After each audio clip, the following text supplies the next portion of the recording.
Astro connect के ज्योतिष कार्यक्रम में आपका हार्दिक स्वागत है। नमस्कार। बात करेंगे वृश्चिक राशि वालों की। वृश्चिक राशि वालों के स्वामी ग्रह मंगल का राशि परिवर्तन 4 मई को होने जा रहा है। इस दिन मंगल शनि की राशि मकर राशि से निकलकर शनि की ही राशि कुंभ राशि में प्रवेश करेंगे। हालांकि राशि तो शनि की ही है, लेकिन एक अच्छी बात यह है कि मकर राशि में शनि और मंगल का जो विध्वंसक योग बन रहा था वह समाप्त होगा और इससे कहीं न कहीं अच्छे समय की शुरुआत होने वाली है। विश्व परिदृश्य जो इन दिनों बना हुआ है उसमें मंगल का यह गोचर कहीं न कहीं बेहतर साबित होगा। 22 अप्रैल को राहु की भी स्थिति में परिवर्तन होने वाला है। 22 अप्रैल को राहु मृगशिरा नक्षत्र में प्रवेश करेंगे। मृगशिरा नक्षत्र मंगल का नक्षत्र होता है और मंगल 14 मई को शतभिषा नक्षत्र में प्रवेश करेंगे और शतभिषा नक्षत्र राहु का नक्षत्र होता है। तो मंगल और राहु के बीच नक्षत्र के स्तर पर परिवर्तन होगा, जिसके कारण से मंगल और राहु के बीच एक संबंध स्थापित होगा। विश्व परिदृश्य खास करके यह जो महामारी के दृष्टिकोण से है उसमें राहु की भूमिका प्रबल है।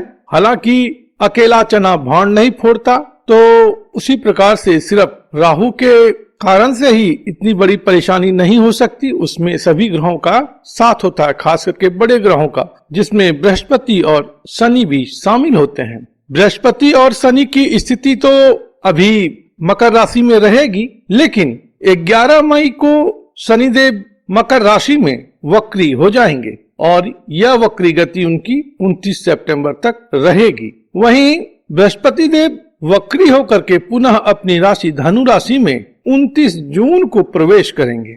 इस बीच एक जो समय आ रहा है और वह काफी महत्वपूर्ण रहने वाला है, वह है राहु के साथ बुध और सूर्य की स्थिति मिथुन राशि में। यह कब होगा? तो 25 मई से लेकर के 2 अगस्त तक बुध राहु के साथ मिथुन राशि में रहेंगे, जबकि सूर्य 14 जून से 16 जुलाई तक राहु के साथ रहेंगे। इस बीच क्या होगा कि बृहस्पति भी ठीक उनके सामने धनु राशि में केतु के साथ होंगे, तो यह भी एक समय थोड़ा परेशानी वाला रहेगा। देखिए, जब कोई परेशानी इतनी बड़ी हो चुकी है तो एकाएक तो इसका कोई निदान निकलेगा नहीं, रातों रात कोई इसका हल नहीं होगा। अब जो होगा वह ग्रेजुअली होगा, धीरे धीरे होगा और इसको एक सहज स्थिति में आते आते लंबा वक्त लगेगा। जैसे अर्थव्यवस्था के दृष्टिकोण से देखेंगे, यह जो अर्थव्यवस्था है वह जब अपनी पटरी से उतर चुकी है तो पुनः पटरी पर आने में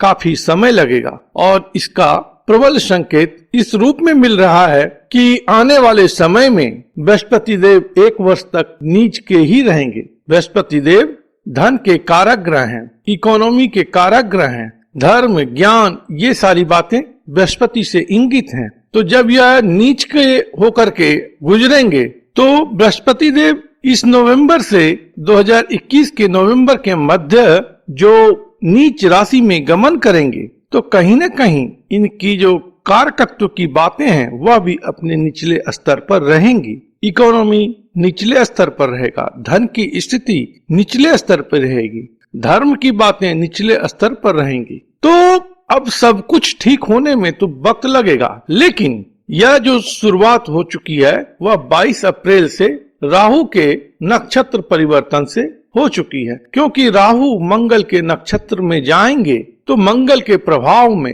राहु अर्थात वायरस का जो प्रभाव है, उसका जो विस्तार है, उसका जो प्रसार है, उस पर अंकुश लगेगा। इसके बाद जैसा कि मैंने पहले कहा कि मंगल और राहु के बीच नक्षत्र संबंध भी बनेगा, नक्षत्र के स्तर पर गहन संबंध बनेगा।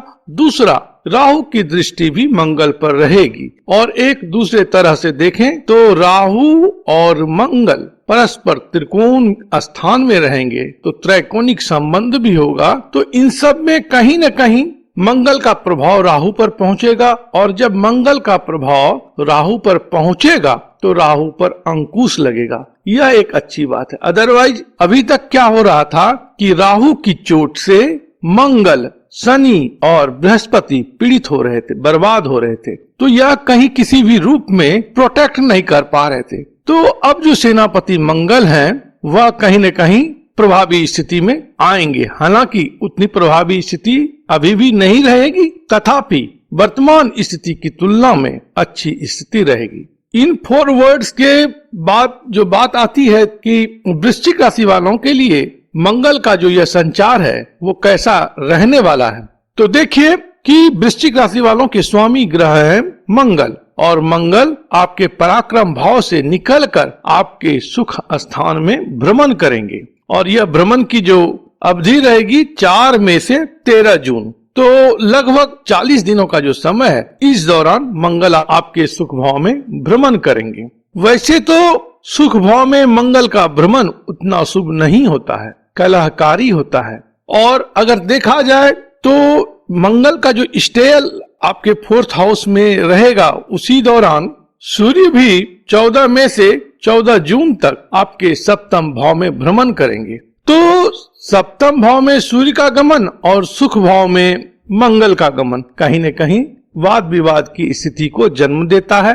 जीवन साथी के साथ थोड़ी वैमनस्यता हो सकती है, थोड़ी कटुता हो सकती है। तो यह जो समय है कहीं न कहीं आपको सुख शांति से गुजारना चाहिए, कलाकारी बातों से दूर रहने की आवश्यकता है। मंगल के इस गोचर के दौरान माता और पिता के स्वास्थ्य को लेकर के भी कुछ चिंता हो सकती है। कामकाज को लेकर के उतनी कोई परेशानी की बात नहीं है, कामकाज आपका इस समय ठीक रहेगा। हालांकि टेम्परामेंट अधिक होने के कारण से या वर्कलोड अधिक बढ़ने के कारण से आपका टेम्परामेंट बढ़ सकता है। तो जब टेम्परामेंट बढ़े तो उस समय यह ध्यान देने की बात है कि लोगों के साथ जो आपका व्यवहार हो वह शालीन रहे, किसी भी तरह से इस प्रकार का ना हो जिससे कि कोई विवाद, उलझन या लड़ाई जैसी बात उत्पन्न हो। धन विषयक बातें भी कमोबेश ठीक ही हैं, लेकिन इस समय वृश्चिक राशि वालों को अपने स्वास्थ्य का कुछ ध्यान अवश्य रखना चाहिए, क्योंकि राहु का भ्रमण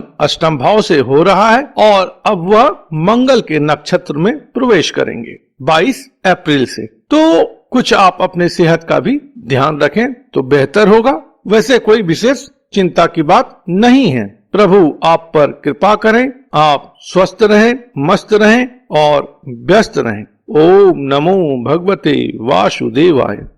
अगर आप गुरुजी से पेड एस्ट्रोलॉजी कंसल्टेंसी चाहते हैं तो अपने स्पेसिफिक प्रश्न के साथ साथ अपनी जन्म तिथि, जन्म समय तथा जन्म स्थान का विवरण हमारे इस ईमेल आईडी पर भेज दें। धन्यवाद। Thank you. प्रणाम।